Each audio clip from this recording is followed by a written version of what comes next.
Step 4. Adding your form to a web page. Now comes the fun part. We get to actually add the form to our page.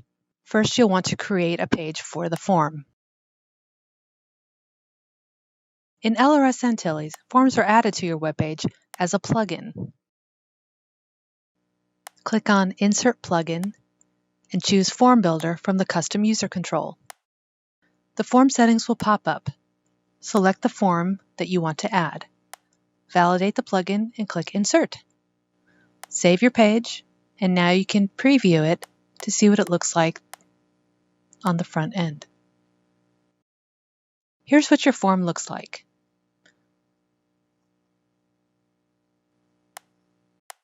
Be sure to test all the fields.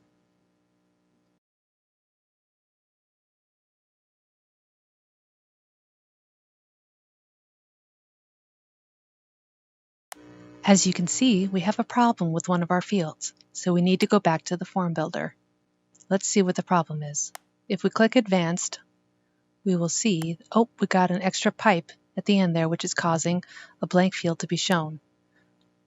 We'll delete the pipe and refresh everything. There you can see it's gone.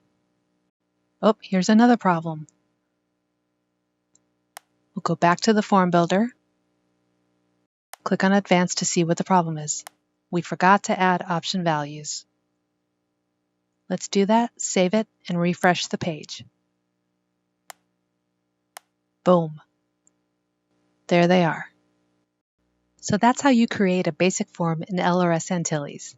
If you have any problems or questions with this process, feel free to reach out to us via the help desk.